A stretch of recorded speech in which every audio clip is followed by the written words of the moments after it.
That night started out ordinary, leftovers on the couch, a glass of wine, a little music playing in the background. My wife was scrolling through her phone, laughing at something on social media. We'd been married 4 years, and lately, her laughter didn't include me.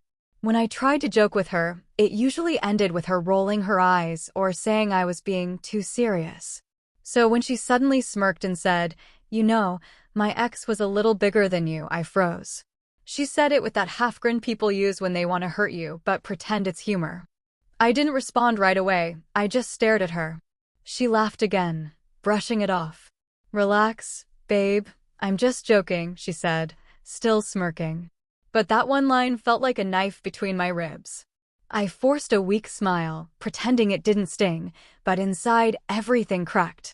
I tried to change the topic, but she kept giggling, like the idea of comparing me to her ex was somehow funny. Every word after that felt like static in my ears. My pride wanted to walk away, but my heart didn't want to admit how much it hurt. She went to bed early, unbothered, leaving me alone with my thoughts. I sat there for hours replaying the moment, her tone, her laugh. Was it really a joke? Or was she trying to tell me something deeper, something she didn't have the courage to say outright? When I finally went to bed, she was already asleep, turned away from me. I stared at the ceiling, listening to her breathe, feeling miles apart from the woman lying right next to me. That night, I realized silence can cut deeper than shouting ever could. The next morning, I couldn't shake the weight of her words. They echoed in my head like a cruel reminder of everything that had been slipping between us for months. We weren't always like this. When we first met, she was sharp, funny, and fearless. I loved how confident she was, how she owned every room she walked into. Back then, her sarcasm felt charming, like playful banter between two people who understood each other. Somewhere along the way, that charm turned into something sharper. Her jokes started landing like punches, and I became the target more often than not. I brushed it off each time, telling myself that's just how she was: bold, unfiltered, honest. But honesty without kindness is just cruelty wrapped in wit. I started noticing things I had ignored before. The way she talked about her ex, the way her phone never left her side, the sudden late nights at work that didn't add up. I tried to trust her because that's what I believed love was, choosing to believe in someone even when doubt whispers in your ear. But that joke, it wasn't just about size. It was about respect. It was about her thinking she could humiliate me and still expect me to laugh along. Every little thing after that felt heavier: the half-hearted kisses, the distracted nods, the way she scrolled through her phone while I spoke. I began to wonder if I was living with a partner or a stranger who tolerated me out of convenience. The more I thought about it, the more I realized this wasn't just a slip of the tongue. It was a symptom of something broken. That night didn't create distance between us, it revealed how far apart we'd already grown.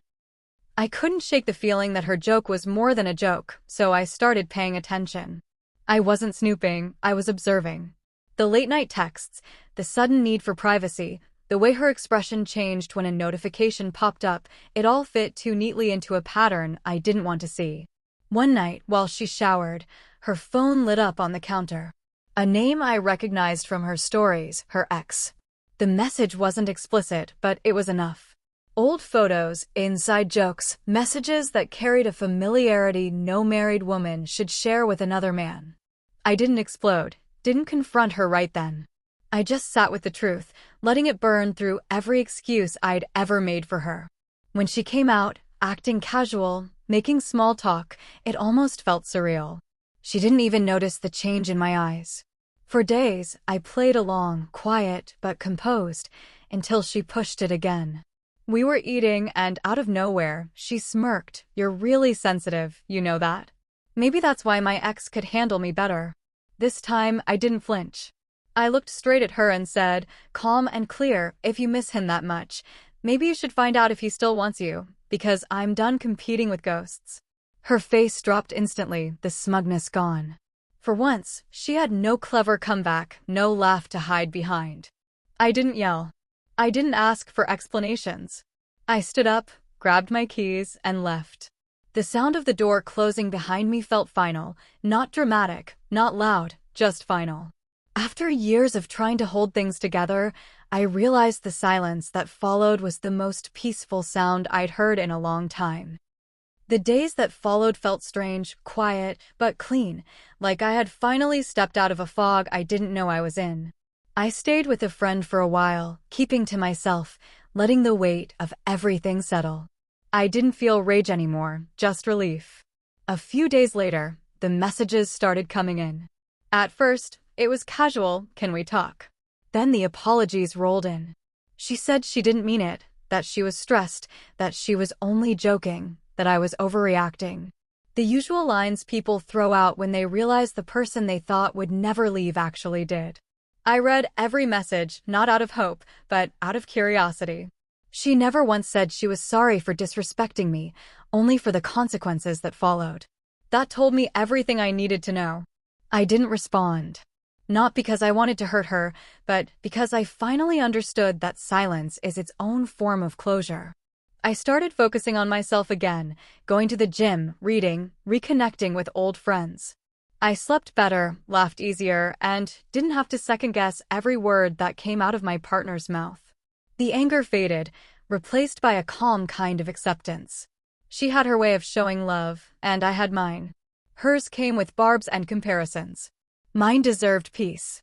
Weeks later, I ran into a mutual friend who mentioned she'd been talking about me, saying she missed me and regretted her stupid joke. I smiled, not out of bitterness, but because I knew that chapter was closed. Some people only realize what they had when it's gone. I realized what I had lost long before I left, my self-respect. And I wasn't about to lose it again.